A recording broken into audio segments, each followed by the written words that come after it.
Good day everyone, I am Rovica Catad from BSHM2B and now I will be reporting the Chapter 13 of Business Organization and Management entitled Organization for Administration and Control. No business runs itself. It needs repeated stimulation.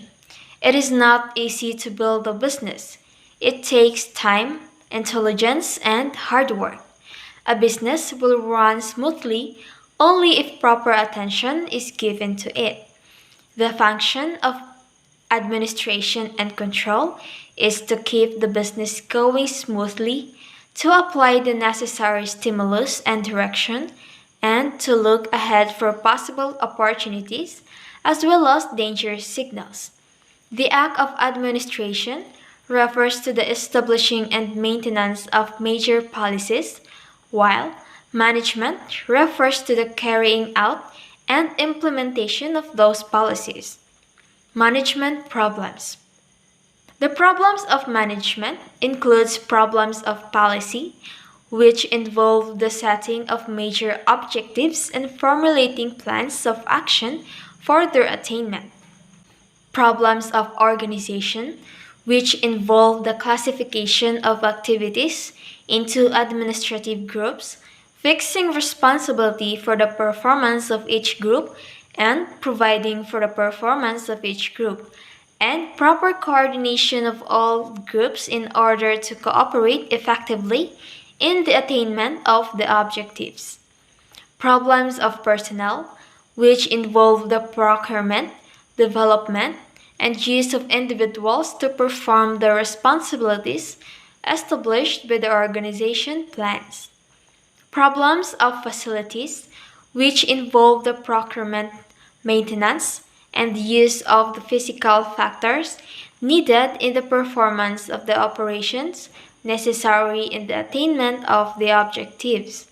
And problems of methods, which involve the establishment and use of routines and procedures required to perform effectively the operations necessary to attain such objectives established by the policies.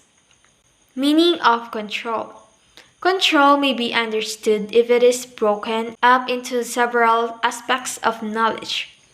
Control is knowing exactly what work is to be done as to quantity and quality, and as to time available. Control is knowing what resources are available for doing the work, as to personnel, as to materials, as to equipment, and as to other facilities.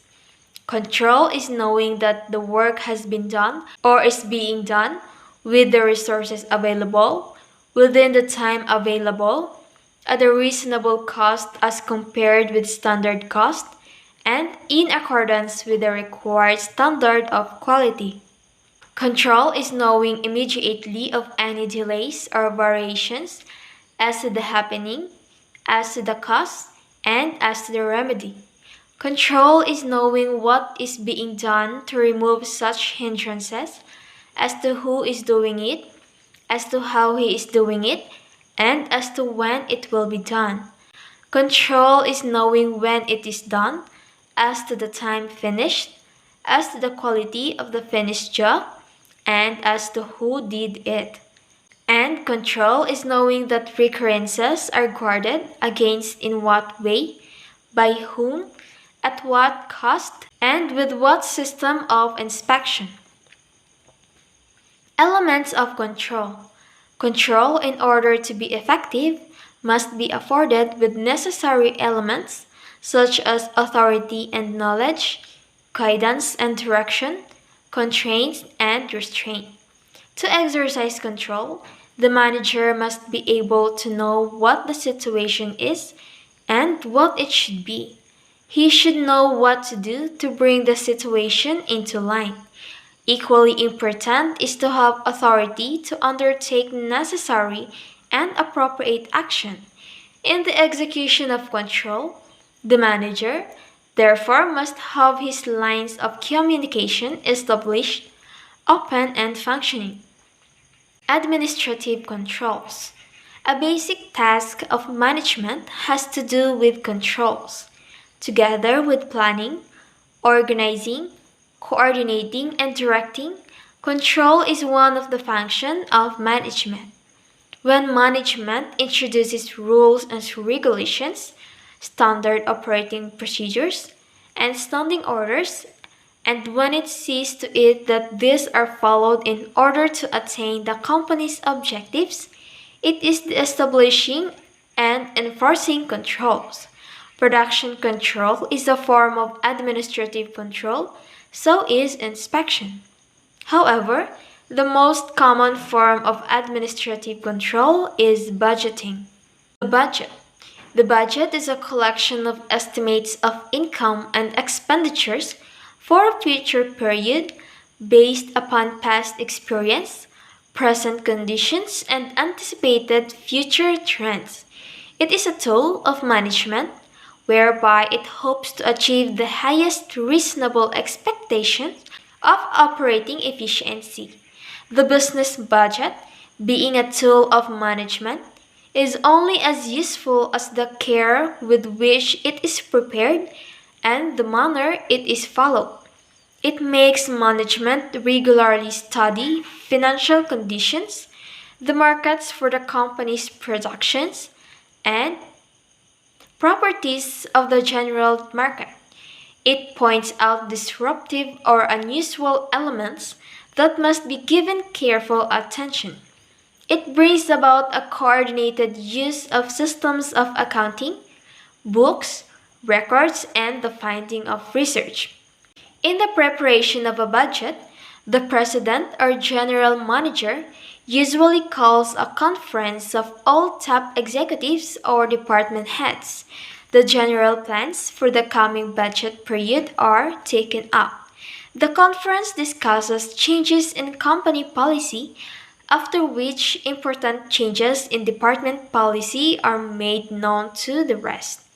In preparing the separate budgets of departments, the sales budget is usually attended to first.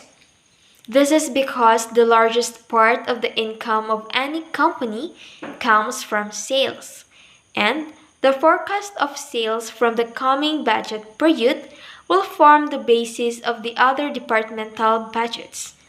Sometimes, a sales expense budget is prepared separately. The cost of maintaining the sales department's salaries, overhead, and the like are included. The production budget is geared to meet sales requirements. What are the physical quantities to be produced? How much finished goods are on hand?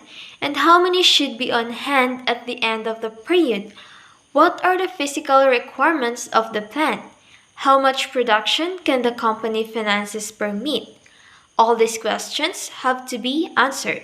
The production budget enables maintenance of an even rate of production and cuts production costs. Timing and schedules are attended off. In preparing the purchase budget, inventories are checked and production requirements, both as to volume and as to value, are carefully studied. The purchase budget is usually broken up into monthly budgets to make the financial needs clear and to find out when the company needs money the most. The finance budget gives probable income and expenses over the whole period to enable management to see the overall financial picture and arrange for loans or other sources of finance. The business budget must be continually compared with actual performance once the budget period gets underway. It should be adaptable and permit revisions not originally foreseen. Government controls. Business in the Philippines is essentially characterized by free enterprise, but with many elements of government control. The business enterprise and the company as a whole are subject to a pervasive and comprehensive scheme of government controls. Government control may consist of regulation. Regulatory agencies such as the Securities and Exchange Commission, The Public Service Commission, the Patent Office, and the Insurance Commission are quite well known and exercise familiar functions. The government enforcement of pure food laws, labor laws, social security legislation, anti-monopoly laws, and even tariff, customs, and revenue codes is an example of government control of business. Public control may become direct when a government agency invests sizable amounts in a business or buys it outright. Loans from government financing institutions are often accompanied by government officials sitting in meetings of boards of directors of private corporations. Accounting controls. Accounting has been defined as the collecting, summarizing, analyzing, and reporting in monetary terms of information about the business. As a tool of control, accounting communicates to all personnel, in concrete terms of pesos and centavos, just what management wants the employees to do. It motivates personnel and enables the review or checking up of their efforts and activities. A special branch of accounting, cost accounting, enables effective operations based on accurate cost information. Importance of controls. Controls give the usual advantages of planning.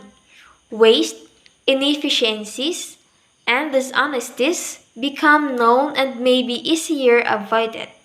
Controls bring out conditions which otherwise would remain unnoticed.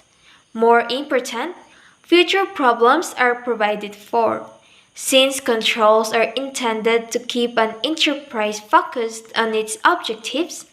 Goals and objectives are formulated in clearer and more concrete form. Controls increase initiative, bring about coordination, and promote cooperation. Thank you for watching and have a nice day.